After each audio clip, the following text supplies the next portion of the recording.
He makes me feel alive again. My wife got pregnant after sneaking around with her trainer, and our daughter exposed her. My wife blamed me for lacking ambition, but I just said, all right, let's see. Then, the sound of metal screeching against metal filled my auto shop at midnight, but it could not drown out the screams coming from upstairs. I wiped the grease from my hands with a dirty rag, listening to my daughter Sophie's voice break through the floorboards of our apartment above the garage. You are not even sure who the father is. Mom, maybe you should tell Dad the truth for once. I dropped my wrench. The words hit me like a sledgehammer to the chest.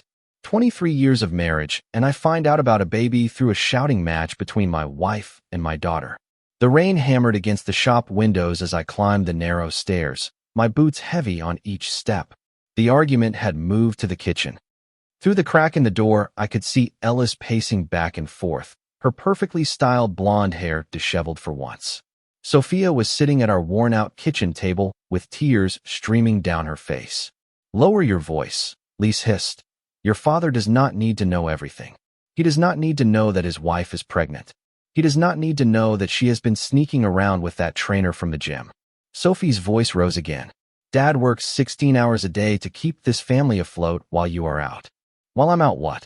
Holding this family together with a real job? Your father's little shop barely pays the electricity bill. I pushed the door open. Both women froze. Jack, Elise said, forcing a smile that looked more like a grimace. I did not hear you come up. Hard not to notice World War III in my kitchen. I looked from one to the other. Does anyone want to catch me up on what I apparently don't need to know? Sophie started to speak, but Elise cut her off. It is nothing, honey. Just some girl drama from Sophie's university. You know how it is. Mom is pregnant, Sophie blurted out. And she has been cheating on you with Dylan from the gym. The kitchen went silent, except for the rain against the windows. Elise's face turned white, then red. I felt something cold settle in my stomach, like swallowing ice water. Sophie, go to your room, I said in a low voice. Dad, I'm 21 years old. Go to your room. She looked between us, grabbed her backpack, and disappeared down the hall. Her bedroom door slammed with enough force to rattle the pictures on the wall. Elise and I stared at each other across the kitchen table, which had seen better decades. She was wearing her expensive yoga pants and a tight-fitting t-shirt that probably cost more than I made in a week. Since when did she care so much about her appearance? Is it true? I asked. Which part? All of it. Start with the baby.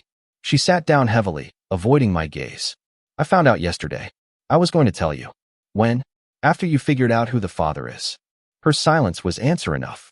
I walked to the refrigerator and took out a beer, mostly to have something to do with my hands. The kitchen felt smaller somehow, as if the walls were closing in. 23 years of marriage, and I was finding out about my wife's pregnancy from my daughter during a fight. How long? I asked. Jack, please. It is complicated. How long? 3 months, maybe 4.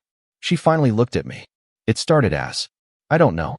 He was helping me get in shape, and you were always working, and I did not raise a hand. Don't make this about me working too much. I work to keep this family together in a garage that is falling apart while I bring in real money from the tech company. There it was, the thing that had been eating away at our marriage for the last 2 years, ever since she was promoted to project manager. Suddenly, my manual labor was not good enough. Suddenly, I was not good enough. So you decided to promote a personal trainer. It was not like that. How was it, Elise? Help me understand how you ended up accidentally pregnant by another man. Then she started to cry, but they were not the tears of someone who felt guilty.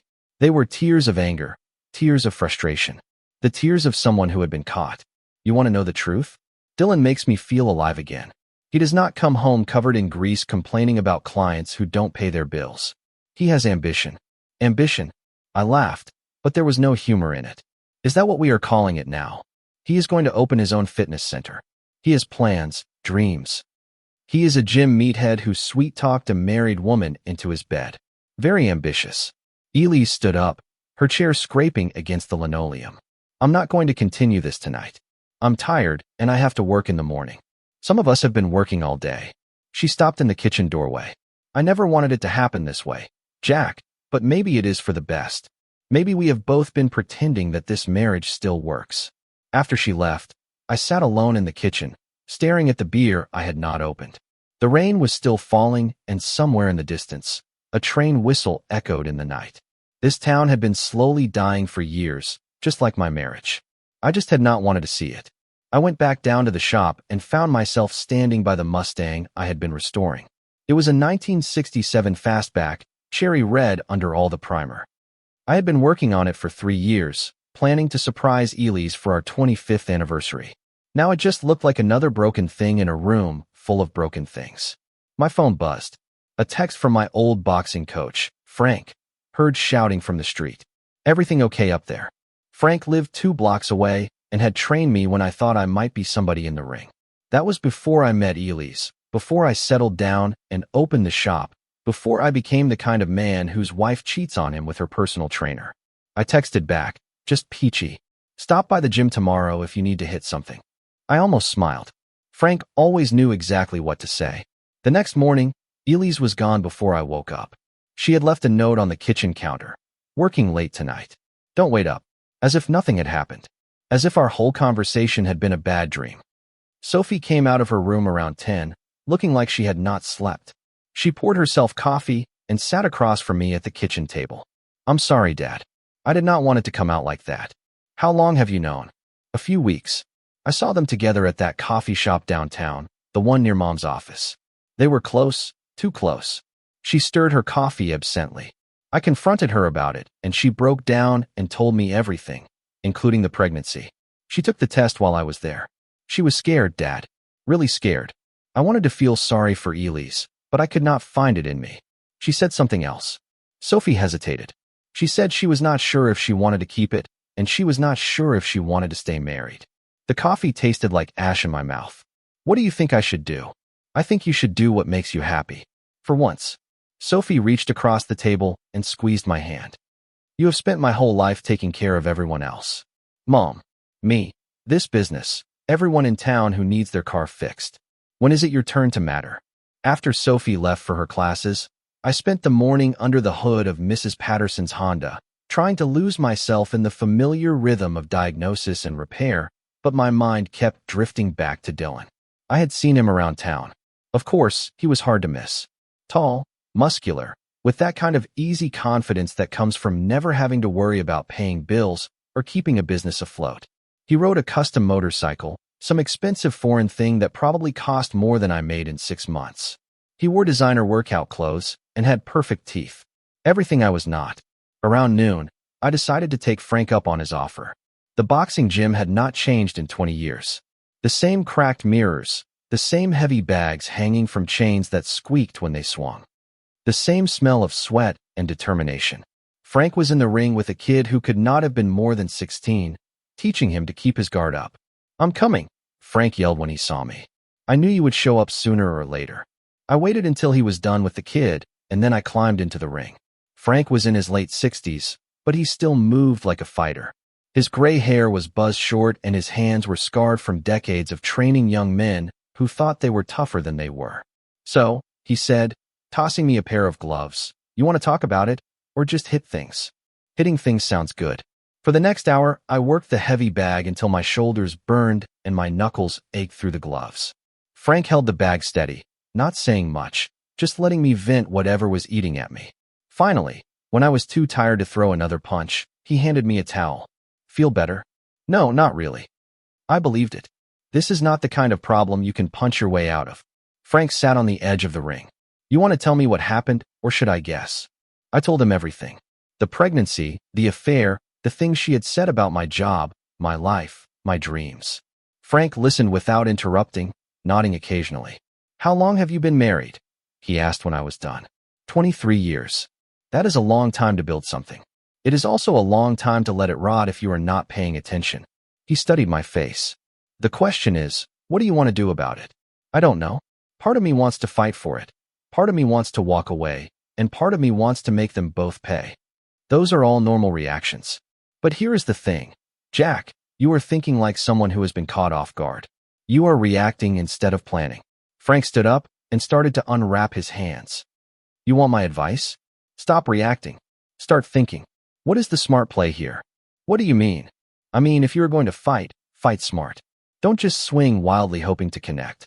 Figure out what you want and then how to get it. That night, I decided to do a little reconnaissance. Elise had texted saying she would be working late again, but I had my doubts. I drove downtown, to the office building where she worked, a gleaming glass tower that looked out of place in our decaying industrial town. Her car was not in the parking lot. I spent the next 2 hours driving around, checking the gym where Dylan worked, the coffee shops Elise liked, the restaurants she might take a lover to. Nothing. Finally, around 9, I saw her Honda at a motel on the outskirts of town. The Riverside Inn, a place that rented rooms by the hour and did not ask questions. Dylan's motorcycle was parked right next to her car. I sat in my truck across the street with the engine running, watching the lit window of room 237. Every so often I would see flickers of shadows moving behind the thin curtains. My wife and her lover playing house while I sat in the rain like some pathetic private eye. The smart thing would have been to leave, go home, confront her in the morning, start divorce proceedings. The smart thing would have been to leave with what little dignity I had left. Instead, I got out of the truck and walked across the parking lot. I stood outside room 237 for a full minute listening to the muffled voices inside. Elise was laughing at something Dylan had said, a sound I had not heard from her in months. It hurt more than I expected. The smart play, Frank had said. Figure out what you want and then how to get it. What did I want? Justice, revenge, to get my marriage back. Standing there in the rain, I realized I wanted something simpler than all of that. I wanted them to hurt the way I was hurting. I went back to my truck and sat there until they came out an hour later. Dylan came out first, arrogant and relaxed, like he owned the world. He was even better looking than I had thought, the kind of man who had never worked a day with his hands, who had never worried about making payroll, who had never had to explain to his daughter why her mom was crying.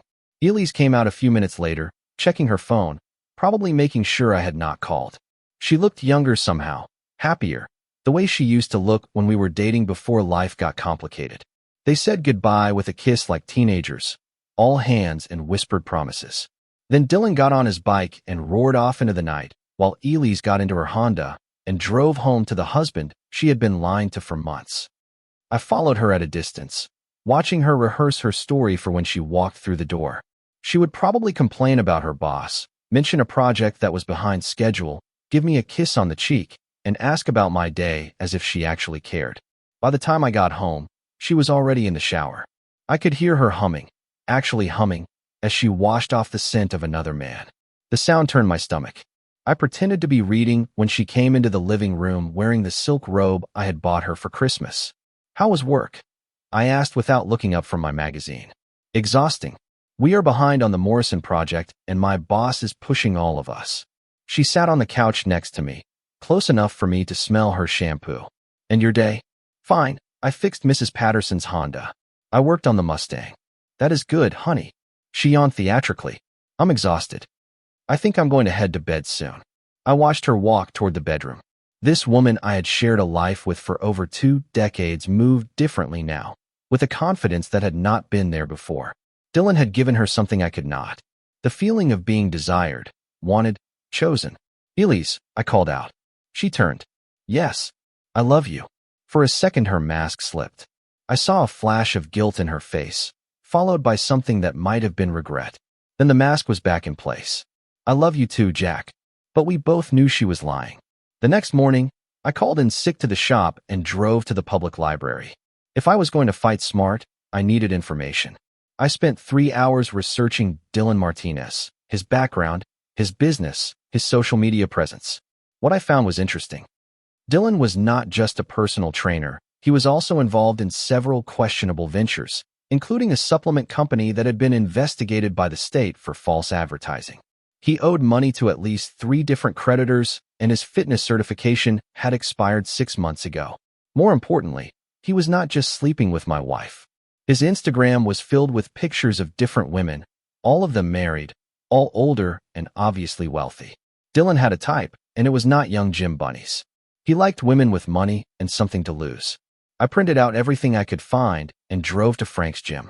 You look like a man with a plan, Frank said when I walked in. I'm working on it. I spread the printouts on a table in his office. What do you see when you look at this? Frank studied the papers for several minutes. I see a con man who has gotten comfortable. He is not even trying to hide what he is doing. He looked at me. The question is, what are you going to do with this information? I'm still working on that part. Well, work fast. The longer you wait, the messier this gets. That afternoon, I decided to get a closer look at Dylan's world. I drove to the gym where he worked, Fitness Plus, a trendy place in the fancy part of town where memberships cost more than most people made in a month. I walked in wearing my cleanest jeans and a polo shirt, trying to look like I belonged there. The place was all mirrors and chrome with motivational posters covering every wall. Techno music pounded from speakers hidden in the ceiling. Dylan was easy to spot. He was in the free weights area, training a woman who had to be in her 50s but was dressed like she was 25. She was wearing enough jewelry to buy a car and was hanging on his every word as if he were revealing the secrets of the universe. That is it, Mrs. Henderson, he was saying, coaching her through a bicep curl. Feel that burn. That is your body thanking you. Mrs. Henderson giggled like a schoolgirl. You are such a good teacher, Dylan. I don't know what I would do without you. I watched them for 20 minutes, seeing the same routine I imagined he had used on Elise. The lingering touches, the intense eye contact, the way he made her feel like the most important person in the room. It was a performance, and he was good at it. When their session was over, Dylan walked Mrs. Henderson to the front desk with his hand on the small of her back, professional but intimate. She scheduled another appointment for the next day and left him a tip that looked to be more than I charged for an oil change. I was about to leave when Dylan spotted me. Can I help you with something? He asked, walking over with the confident stride of a man who has never been challenged. Just checking out the gym, I said, thinking of joining. Great. I'm Dylan Martinez, head trainer. What kind of fitness goals do you have? Up close, he was even more infuriating. Perfect teeth, perfect hair, perfect skin that had never seen a day of real work. He smelled of expensive cologne and protein shakes. I used to box, I said, looking to get back in shape. Awesome. Boxing is a great workout, very popular with our clients. He looked me up and down, probably calculating how much money he could get out of me. What is your name? Jack. Nice to meet you, Jack. You know, I train several clients who are interested in boxing fitness. Maybe you would be interested in some personal sessions. Maybe. Have you been doing this long? 5 years. I love every minute of it. There is nothing like helping people transform their lives, you know. I bet you work with a lot of married women. Something flickered in his eyes. I work with all kinds of clients. Fitness is for everyone. Of course it is. I smiled. Well, I will think about it and get back to you. Sounds good. Here is my card. I took the card and left, but not before I saw Dylan pull out his phone and start typing. Probably texting Elise, telling her about the strange man who had been asking questions. That night, Elise was on edge. She kept checking her phone and looking at me as if she were trying to read my mind. Everything okay? I asked during dinner. Fine, just work stuff. She picked at her food. Jack, have you been? I don't know. Going anywhere new lately? Like where? I don't know, anywhere. Same old places. The shop, Frank's gym, the parts store. I watched her face. Why? No reason, just curious. But I could see the wheels turning in her head. Dylan had told her about our meeting, and now she was trying to figure out if I knew something or if it was just a coincidence. After dinner, she disappeared into the bedroom to make a call. I could not hear the words, but I could hear the tone. Urgent, worried, defensive. When she came back out, she had made a decision. Jack, we need to talk. About what? About us, about our marriage. She sat across from me at the kitchen table, the same place where this had all started 2 days ago. I think we both know that things have not been right between us for a long time. They have been bad enough to justify you cheating on me. She flinched. I never wanted it to happen, but it did, and it is still happening. Yes, at least she was not lying anymore. That was something, I guess. So now what? I asked. I think maybe we should separate, just for a while, to get our heads straight. And the baby? I don't know yet. I need time to think. Time to think, or time to figure out if your boyfriend is ready to play daddy. Her face hardened. That is not fair. Fair. I laughed, but without humor. You want to talk about what is fair? Fair would have been talking to me before you started sleeping around. Fair would have been ending our marriage before you got pregnant with another man's child. I know you are hurt. Hurt does not begin to describe it. Elise, I'm broken. 23 years of marriage, and you threw it away for some pretty boy with good abs. It is not about his looks. No. What is it about then? His sparkling personality, his deep thoughts on life and fitness. He makes me feel alive again. And I make you feel? She did not answer, which was answer enough. Fine, I said. You want a separation? You got it, but I'm not going to make it easy for you. What do you mean? I mean, if you want out of this marriage, you are going to have to own what you did. No quiet divorce, no mutual separation, no, we just grew apart story for the neighbors. Jack, please. I'm not done. I stood up, feeling something cold and hard settle in my chest. You made your decision. Now you get to live with the consequences. That night she slept in the guest room. I lay awake in our bed, staring at the ceiling, thinking about Frank's advice. What did I want? What was the smart play? By morning I had my answer. I started with the money. While Elise was at work, I went to our bank and withdrew half of our savings, my legal right as a joint account holder. Then I went to 3 other banks and opened new accounts in my name only. By the end of the day, I had moved $23,000 out of her reach. Next, I called our credit card companies and removed myself as an authorized user on her cards while adding restrictions to the joint account that required both signatures for withdrawals over $500. It was not about the money. No, it was really about power. For months, Elise had held all the cards. The secret affair, the pregnancy, the decision about the future of our marriage. Now she would wake up to find that her safety net had some holes in it.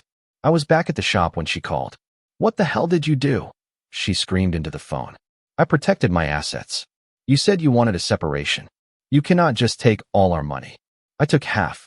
That is fair, don't you think? I have bills to pay, Jack. I have responsibilities. So do I. Like making sure I can afford a lawyer. The line went silent for a moment. A lawyer?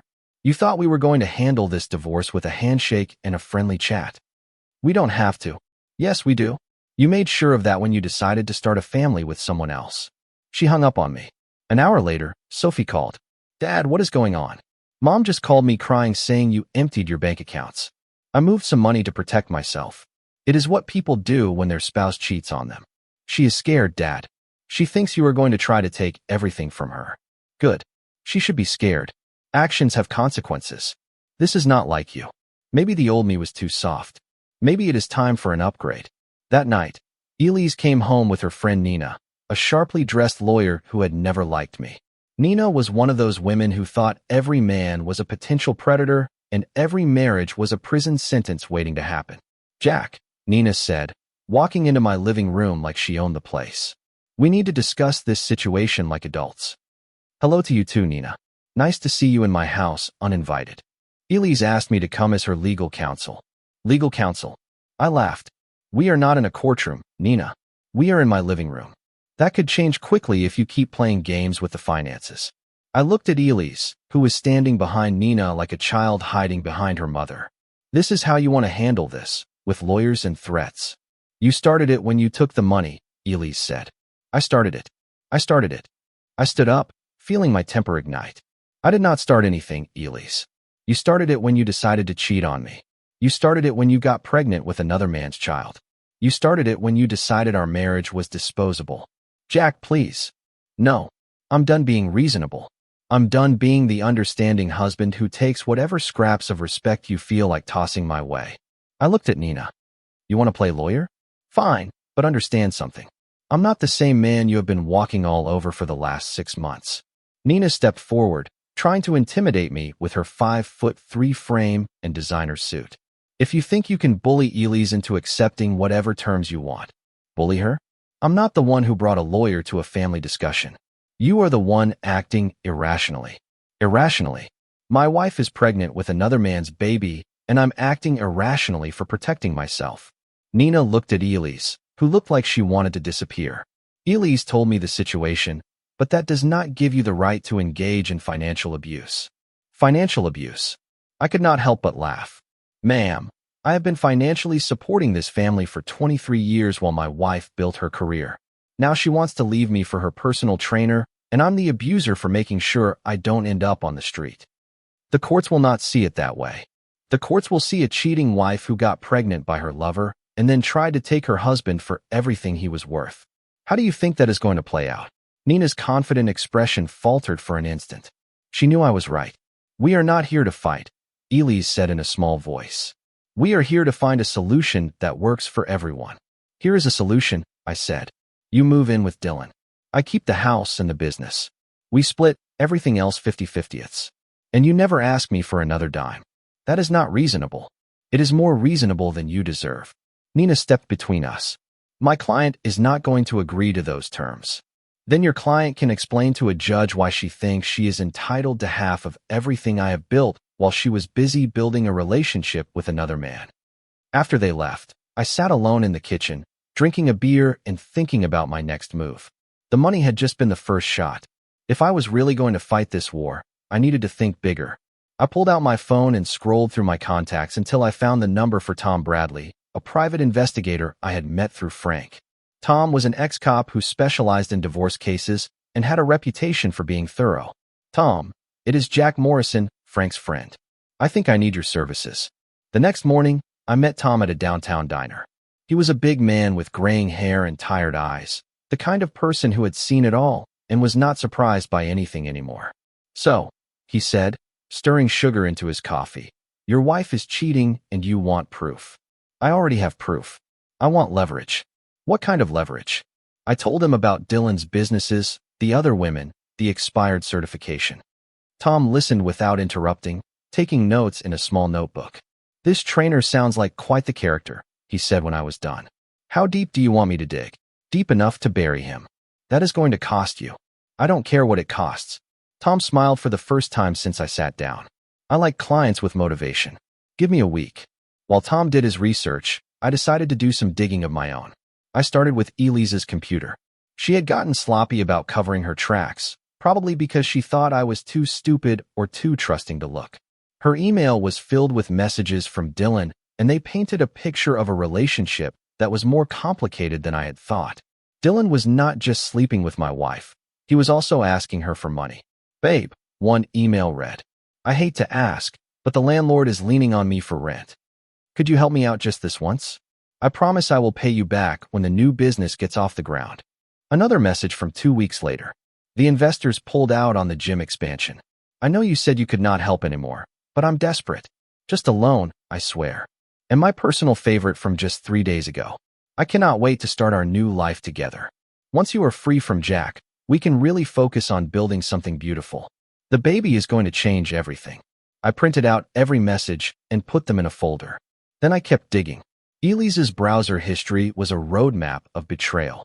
Hotel reservations, websites about pregnancy, searches for how to tell if your husband suspects an affair, and divorce laws in our state. But the most interesting search was from 2 weeks ago, how to prove paternity before birth. She was already planning her exit strategy. I was so engrossed in my detective work that I did not hear Sophie come home from class until she was standing in the office doorway. Dad, what are you doing? I closed the laptop quickly, but not quickly enough. Sophie had seen the printed emails scattered across the desk. Research, I said. Researching what? Mom's private emails. Your mother gave up her right to privacy when she decided to cheat on me. Sophie sat in the chair across from the desk. This is not healthy, Dad. You know what is not healthy? Being married to a woman who is carrying another man's baby. I know you are hurt. Everyone keeps telling me they know I'm hurt. As if that explains everything. As if that makes it okay. I'm not just hurt, Sophie. I'm angry.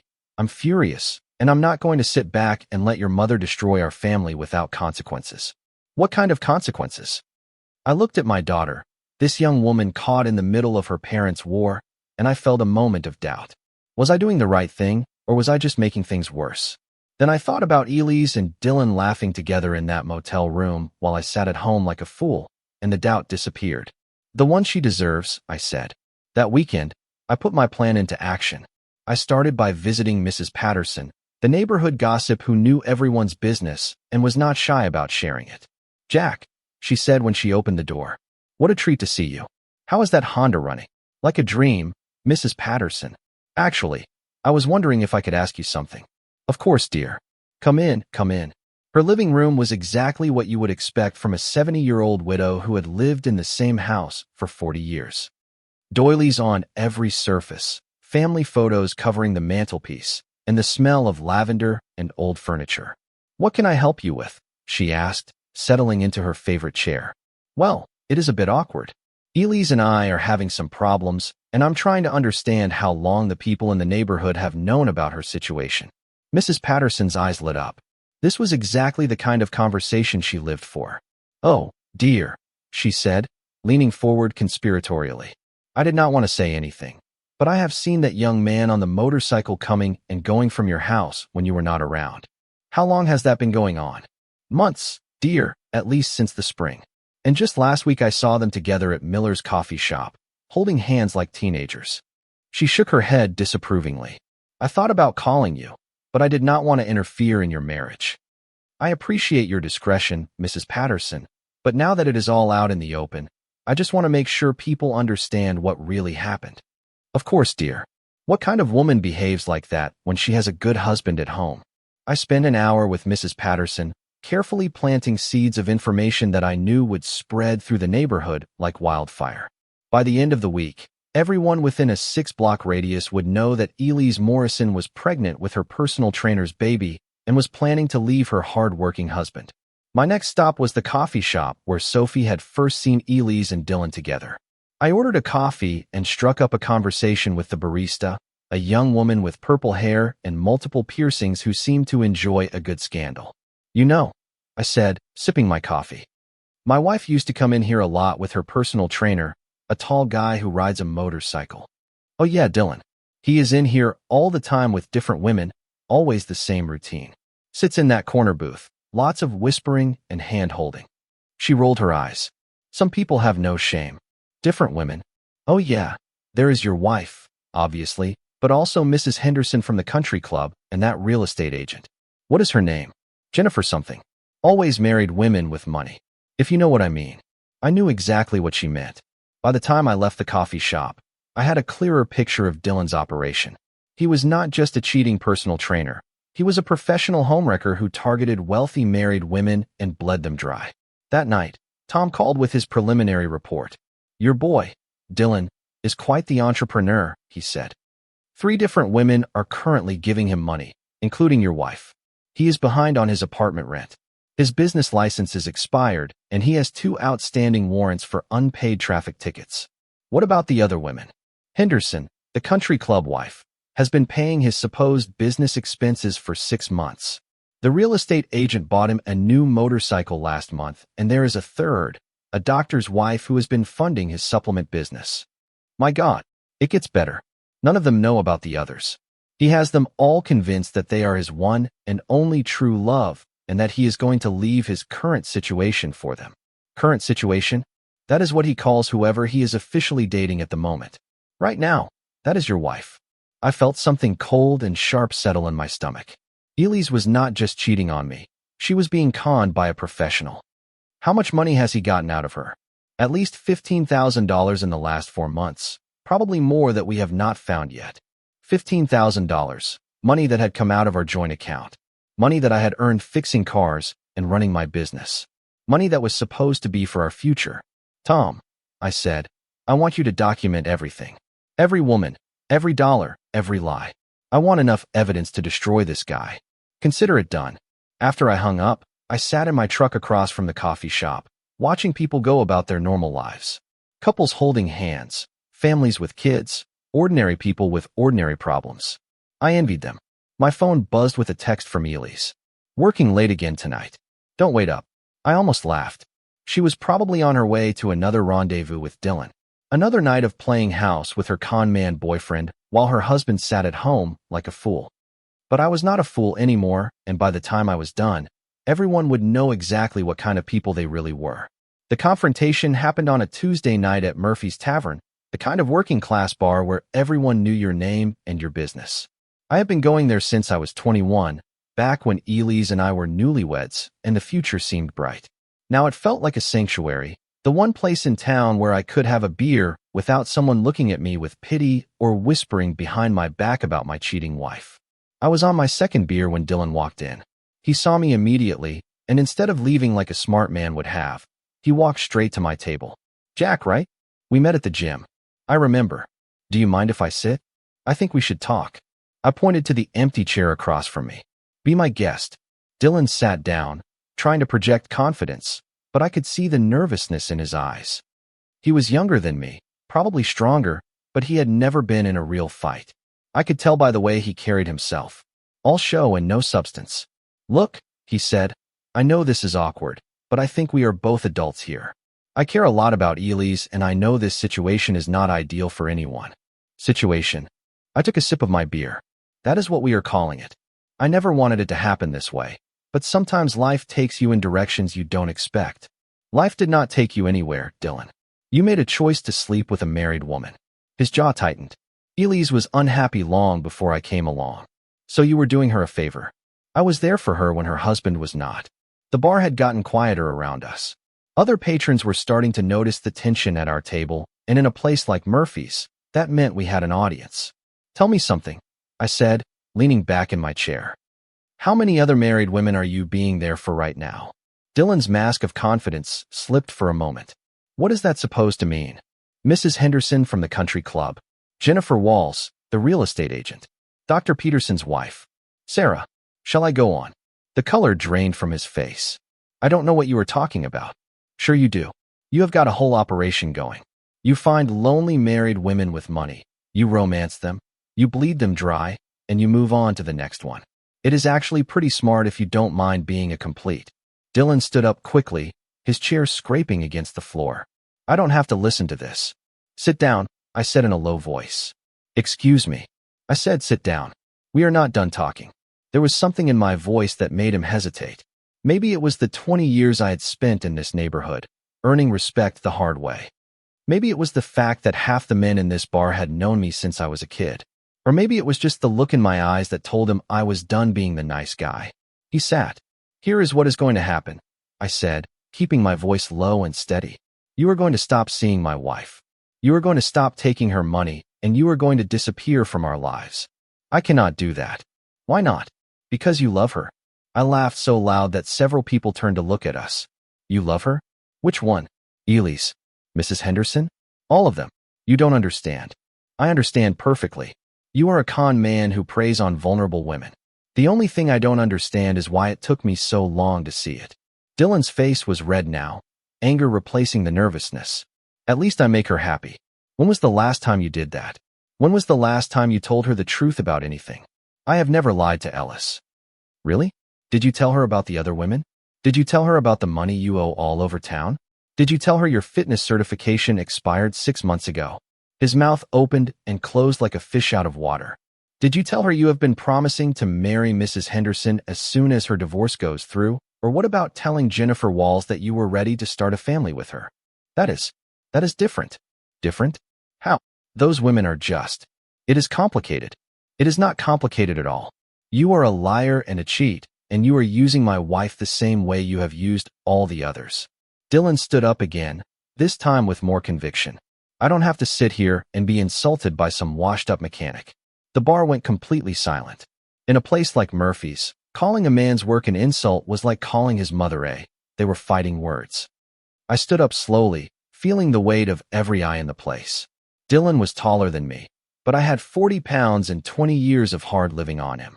More importantly, I had the home field advantage. Washed-up mechanic, I said, loud enough for everyone to hear. At least I make my money honestly. At least I don't make a living seducing other men's wives. Jack, a voice said behind me. Frank had appeared at my side, probably sensing trouble. Everything okay here? Just having a conversation with my wife's boyfriend, I said, not taking my eyes off Dylan. He was just telling me how much he respects the institution of marriage. A few of the men chuckled, but it was not a friendly laugh. It was the sound of a pack recognizing an outsider. Dylan looked around the bar, finally realizing that he was outnumbered and out of his element. This is ridiculous. I'm leaving. Good idea, I said. But before you go, let me give you a piece of advice. Stay away from my wife, stay away from my family, and find yourself a new town, because this one is getting a little small for the both of us. You cannot threaten me. I'm not threatening you. I'm explaining the situation. You see, news travels fast in a place like this, and once people find out about your little business model, I don't think you are going to find many clients. Dylan's face went pale again.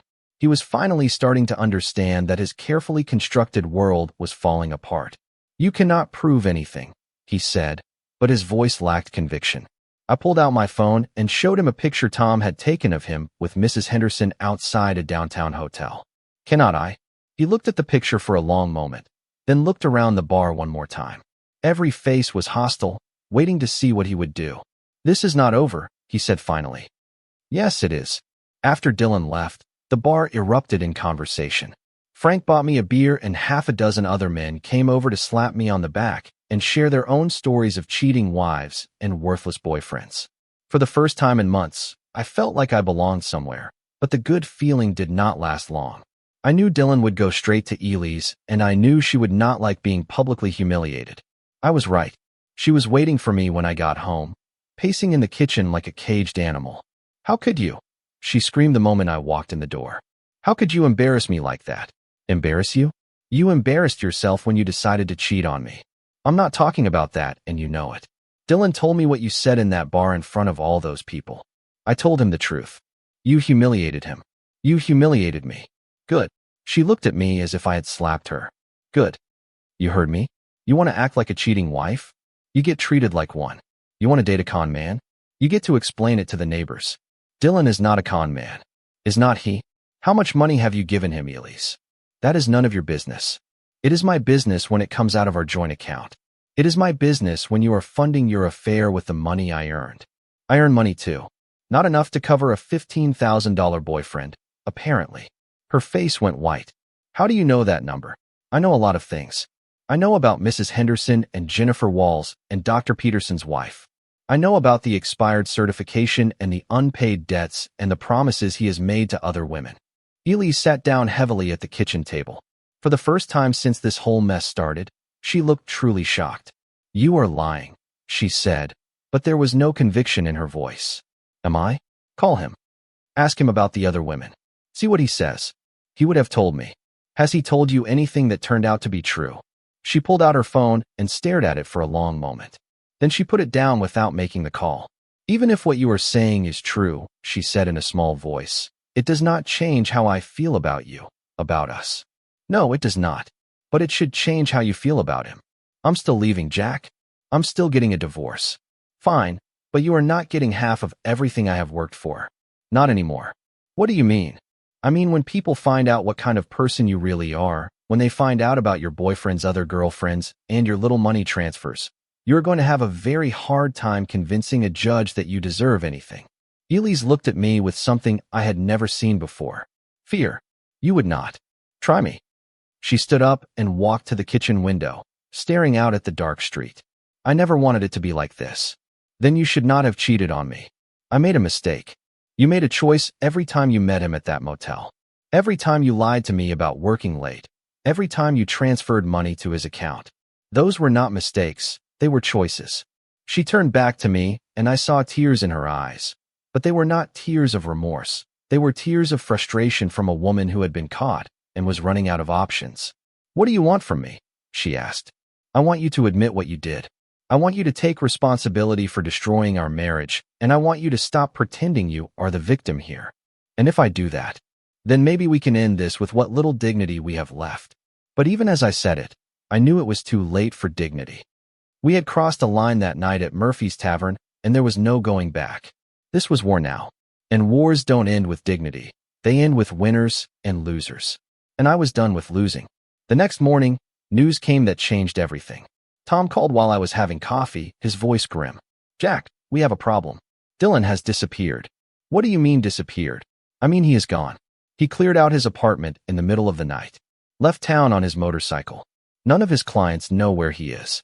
I felt a cold knot form in my stomach. "What about the other women, Mrs. Henderson and the rest?" "That is the problem. Turns out he cleaned them out before he left. He convinced Mrs. Henderson to give him $20,000 for his new venture last week. Jennifer Walls is out $30,000. Dr. Peterson's wife. God, Jack, he got $50,000 out of her. $50,000. She mortgaged her house. She thought they were going to start a new life together." I sat down heavily in my kitchen chair. Dylan had not just been scamming these women for pocket money. He had been planning an exit strategy, and my confrontation at Murphy's Tavern had accelerated his timeline. "There is more," Tom said. "I spoke to a buddy of mine in the police department. Turns out Dylan Martinez is not even his real name. It is David Mullins from Phoenix, and he has outstanding warrants in 3 states for fraud and identity theft." Holy hell. Your wife was sleeping with a professional criminal, Jack, and now he's gone along with a lot of people's money. After Tom hung up, I sat in my kitchen trying to process what I had learned. Elise had not just cheated on me. She had been conned by a career criminal. Part of me felt vindicated. Part of me felt sorry for her, and part of me was terrified of what this meant for the baby she was carrying. I was still sitting there when Elise came downstairs. She looked like she had not slept, her hair a mess and her eyes red from crying. Dylan is gone, she said without preamble. I know. You know? She stared at me. How do you know? I had him investigated, remember? My guy has contacts. She sat down across from me, looking smaller somehow. He took money from other women. A lot of money. I tried to call him all night. His phone goes straight to voicemail. He is not coming back, Elise. How can you be so sure? I told her what Tom had found out. The fake name, the arrest warrants, the pattern of multi-state fraud. With each detail, she seemed to shrink even more. I'm an idiot, she said finally. You are not an idiot. You are a victim. She looked at me, surprised by the gentleness in my voice. After everything I did to you, to us, you are still my wife. You are still the mother of my daughter, and you are carrying a child who is going to need stability no matter who the father is. The baby. She put her hand on her stomach. What am I going to do? What do you want to do? I don't know. I thought Dylan and I would figure it out together. I thought we had a future, and now I don't know anything. We sat in silence for several minutes. Outside I could hear the sounds of the neighborhood waking up, cars starting, dogs barking, the normal rhythms of ordinary life. It seemed impossible that our world had been turned upside down while everyone else's just kept going. Jack, Elise said finally, can you ever forgive me? It was the question I had been dreading because I did not know the answer. Could I forgive her for the affair, for the lies, for the pregnancy that might not even be mine? I don't know, I said honestly. Right now I'm just trying to figure out how we move forward. You want to move forward together? Do you? I don't know if I deserve that chance. Probably not. But maybe that is not the right question. What is the right question? Maybe the right question is whether we can build something new from what is left. Before I could answer, there was a knock on the door. Through the window, I could see a police car in our driveway. The officer was young, probably new to the force, and he looked uncomfortable as he explained why he was there. We are investigating a fraud case involving a man who went by the name of Dylan Martinez. We understand your wife had a relationship with him. Elise nodded, her face burning with shame. We need to ask her some questions about any financial transactions she might have had with him. For the next hour, Elise had to detail every payment she had made to Dylan, every lie he had told her, every promise he had broken. The officer was professional but thorough, and by the end of the interview, Elise looked like she had been through an ordeal. After the police left, we sat on our front porch watching the neighborhood go about its business. Mrs. Patterson was watering her flowers, probably hoping to catch some gossip about the police visit. The mailman was making his rounds, stopping to chat with anyone who would listen. Normal life. Continuing on around the wreckage of our marriage. Everyone is going to find out, Elise said in a small voice. They already know. Small towns don't keep secrets very well. What are they saying? That you were conned by a criminal, that you are a victim, not a villain. Is that what you think? I think you made some bad choices, but I also think you were manipulated by someone who was very good at manipulation. That does not excuse what I did. No, it does not. But it explains it. That afternoon, Sophie came home from university and found us sitting together on the porch, not talking, just existing in the same space, not fighting. Is everything okay? She asked, clearly confused by the lack of hostility. Dylan is gone, Elise said. He was not. He was not who I thought he was. Sophie sat on the porch steps, looking between the two of us. What does that mean for you two? We don't know yet, I said. We are taking it one day at a time. And the baby? Elise's hand went back to her stomach. I'm having it. No matter what happens between your father and me, I'm having the baby. Do you know who the father is? Not yet, but I'm going to find out. That night, after Sophie went to her room, Elise and I found ourselves alone in the kitchen again. It was becoming our place for the hard conversations. This table where we had shared thousands of meals over the years. I need to tell you something, she said. About the money. What about it? It was not just 15,000. It was closer to 25,000 inch. I felt my jaw tighten. He said he needed it for the business. He said once we were together, Once you and I were divorced, we would make it all back and more. Jesus, Elise. I know. It was stupid, but he was so convincing, so sure of our future together. Where did you get that kind of money? I took a loan against my 401k and used our credit cards. Our credit cards. I'm sorry, Jack, I'm so sorry. I stood up and walked to the window, trying to get my temper under control. $25,000. Money we could not afford to lose. Money that was supposed to be for our retirement, for Sophie's education, for emergencies. We will figure it out, I said finally. What? The money. We will figure out how to deal with it. File insurance claims, report it as fraud, whatever we have to do. You are not going to leave me. I turned back to her. I should. Any reasonable man would walk out right now and never look back. But I'm not a reasonable man. I'm your husband. For better or for worse. In sickness and in health. For richer or for poorer. Remember those words. She started to cry then. Really cry for the first time since this whole mess began. I remember, she whispered. Then let's see if we can figure out what they mean. The paternity test results came back on a Friday afternoon. Dr. Williams called personally, which told me everything I needed to know before he said a word. Jack, I have the results. Do you want to come in, or would you rather I tell you over the phone? Just tell me. The baby is not yours. I closed my eyes and leaned against the wall of my shop. Some part of me had been hoping, against all odds, that the child was mine. That we could pretend the affair had been a momentary lapse. That we could build our future around this new life. Jack, are you there? I'm here. Does Elise know? I called her first. She is pretty torn up. I'm coming home. I found Ellis in our bedroom, curled up on the bed, hugging the pillow Dylan used to sleep on when he stayed over. The sight of it turned my stomach, but I pushed the anger down. Elise looked up at me, her eyes swollen. It is his baby. I know. I'm carrying the child of a criminal who scammed me out of $25,000 and disappeared into the night. Yes. What kind of person does that make me? It makes you human? It makes you someone who made mistakes. Huge mistakes. Yes, huge mistakes. She sat up in bed, wiping her eyes with the back of her hand. What happens now? Now we decide what we want our life to look like. Do you still love me? It was a fair question and it deserved an honest answer. Did I still love her? The woman who cheated on me, lied to me, stole from our joint accounts to fund an affair with a criminal. I love the woman I married, I said. I love the woman who used to laugh at my jokes and dream about our future together. I love the woman who cried when Sophie took her first steps and stayed up all night when she had the flu. That woman made some terrible choices. Yes, she did. But she is still in there somewhere, is not she? Elise looked at me for a long moment, searching for something in my face. Forgiveness, maybe, or hope. I don't know, she said finally. I don't know who I'm anymore. Then maybe we figure it out together. Even with the baby, especially with the baby. That child is going to need parents who love each other, who can provide stability and security. Dylan is not coming back. Elise, it is just us now. You would raise another man's child. I would raise our child, because that is what it would be if we decide to make this work. Our child, our family, our life.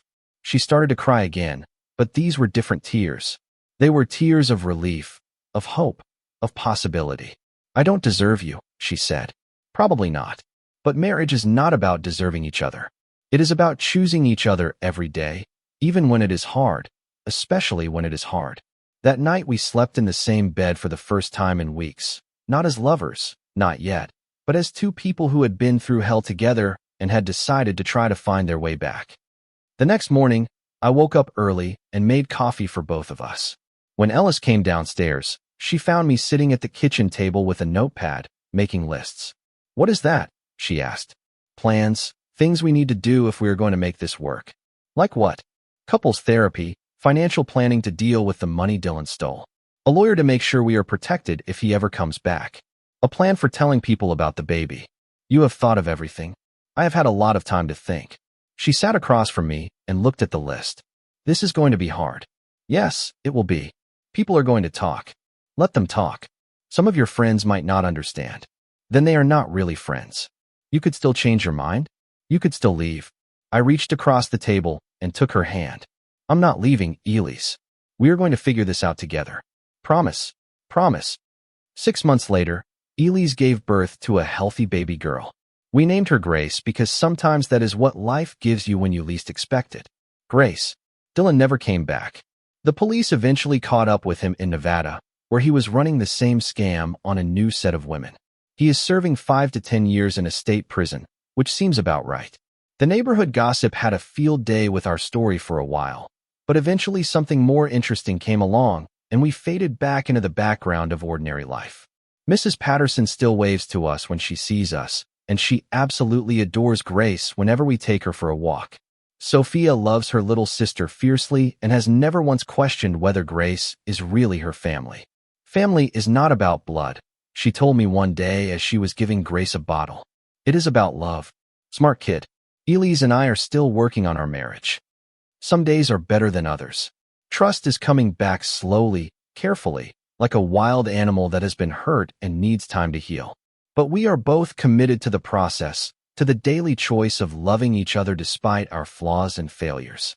The funny thing is, I think we might end up with a stronger marriage than we had before, when you have seen each other at your worst and decided to stay anyway. When you have weathered a storm that would have destroyed most couples, you learn something about the power of forgiveness and the possibility of redemption. I still run my auto shop. I still fix cars for people who sometimes cannot pay their bills. Elise still works at the tech company, although she is more careful about her friendships now, more aware of the people who might not have her best interests at heart. And Grace is perfect. She has her mother's eyes and her own unique personality that emerges more every day. She does not know the complicated story of how she came to be part of our family, and she does not need to. All she needs to know is that she is loved, wanted, and cherished by the people who chose to be her parents. Sometimes, late at night, when I'm feeding Grace or walking her around the house to help her get to sleep, I think about Dylan and the other women he conned. I wonder if they have recovered from the financial and emotional damage he caused. I hope so. I hope they have found their own versions of grace, forgiveness, and second chances. As for me, I learned something important through this whole mess. Revenge is not about destroying your enemies. It is about building a life so good that their absence does not matter. It is about choosing love over hate, forgiveness over bitterness, hope over despair. Dylan thought he was taking everything from me, my wife, my money, my dignity, my future. Instead, he gave me something I did not know I needed. The chance to find out who I really was when everything was stripped away. Turns out, I'm the kind of man who stays. I'm the kind of man who fights for his family, even when that family looks different than he expected. I'm the kind of man who can love a child that is not biologically his and raise him as if he were. I'm the kind of man who believes in second chances, third chances, as many chances as it takes to get it right. And in the end, that is the best revenge of all. To live well, to love deeply, and to build something beautiful from the ashes of what was broken. Grace is sleeping in her crib now, making the soft sounds that babies make when they dream. Elise is beside me in bed, her hand resting on my chest, her breathing steady and peaceful. Sophia is away at university, but she will be home for Christmas, and she is already planning all the ways she is going to spoil her little sister. This is my life now. Not the life I planned, not the life I expected, but the life I chose. And despite everything we have been through, despite all the pain, the betrayal, and the heartbreak, I would not change it, because this is what love looks like when it is tested, refined, and proven true. This is what family means when it is built on choice instead of just biology. This is what grace looks like when it shows up in the middle of your mess and offers you a way forward. I used to think that winning meant getting everything you wanted. Now I know that is not it. Winning means getting what you need, even when you did not know you needed it. Winning means finding joy in unexpected places, love in imperfect people, and hope in impossible situations. Winning means waking up every morning and choosing to build something good, no matter what yesterday brought or what tomorrow might hold. And by that measure, I'm the biggest winner I know.